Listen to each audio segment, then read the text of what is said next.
नाज़रीन, गढ़ी खैरो में मेन लिंक रोड जो तामीराती कम गुज़रियल 4 सालन का रोलड़ी जो शिकार है। जे सबब रहवासी तोड़े ट्रांसपोर्ट अमलो सख्त ॾुखिया इनके मुंह ॾेई रहा आहिनि। उन हवाले सां ॾिसूं था मोहम्मद बचल कमरानी जी ही रिपोर्ट। जी बिल्कुल, इन वक्त असां मौजूद हूँ गढ़ी खेरो बाईपास ते। गढ़ी खेरो बाईपास जो कम गुज़रियल 4 सालन का वठी रोलाड़े जो शिकार आहे, जॾहिं ते ठेकेदार रोड जे तामीराती कम में पत्थर लाहे करे फरार थी वियो आहे। जॾहिं 4 साल जो अरसो गुज़रण जे बावजूद को बि को नोटिस न वरितो आहे। ऐं अचो त इन हवाले सां हितां जे रहवासियुनि खां पुछंदासीं उन्हनि जो छा चवणु आहे। 2017 खां वठी जेको आहे त कम जो इहो सिलसिलो हले थो। हाणे त पत्थर विझी ॾिसो था पाण, तव्हांजे साम्हूं हेॾे बि ॾेखारे सघूं था, हेॾे पोइते बि हे चढ़ाई ॾिसो। हाणे हेॾा काफ़ी मुश्किलातूं आहिनि। हेॾा जेको आहे बरसाति थींदो आहे या छा न, पोइ हिते तव्हां अची ॾिसो त छा हालत आहे। काफ़ी हिते गाॾियूं किरिया आहिनि, रक्षा किरिया आहिनि, मोटरसाइकिल वारा ट्रैक्टर किरिया आहिनि। हिते गाॾा हिते अची नथा सघनि। हे ठेकेदार बसि इहो कमु कयूं हलिया विया आहिनि। हाणे हेॾे बि ॾिसो था, हेॾे बि हिते असांजे ॻोठाणनि खे घणो परेशानी जेको आहे न, हिते बरसाती मौसम में हिते घणो जेको आहे त नुक़सानु थींदो आहे, किरंदा आहिनि हिते। हाणे हे ॻोठाणा फर्ज़ु कर गाॾा रक्षा हेॾे जाम आहिनि, इहो वॾियूं गाॾियूं वेहनि हे त कुझु बि कोन्हे। हाणे हे बाईपास छॾे हलिया, या हिन खे ठहनि या पोइ हिन खे गुम करे असांखे रस्तो सही करे बहाल करे ॾियनि। हाणे हे त रस्ते जो हाल न आहे, तव्हां ॾिसी सघो था पाण बि। हिकु गाॾी बि हली नथी सघे त हे बाईपास कीअं ॾिनो।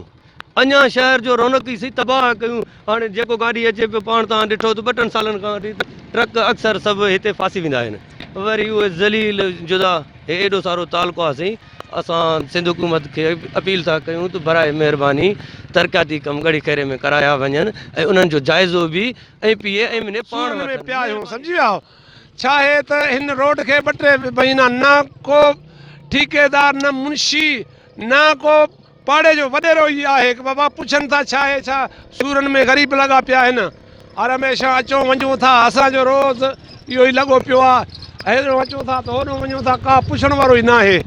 महिरबानी करे असांखे हे रोड ठाहे। 4 साल आहे ठेकेदारनि ठीका त खणी विया, पत्थर विछाए विया, असां खां ॾोके चुंब ठाहे विया।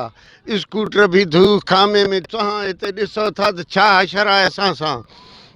PA MNA बाबा जेकमबाद जो या गढ़ी खैरे जो असां सां महिरबानी करे असांखे धग सही करे ॾियनि। असां आज़ार में मथे चढ़ूं था त गाॾो असांखे खणी वञी मरे थो, जो हेठि चढ़ूं था। लाही बि असांजे लाइ वयल, चाढ़ी बि असांजे लाइ वयल। हे अवाम जे लाइ न रस्तो आहे, न रोड आहे। हे हालत आहे असांजो।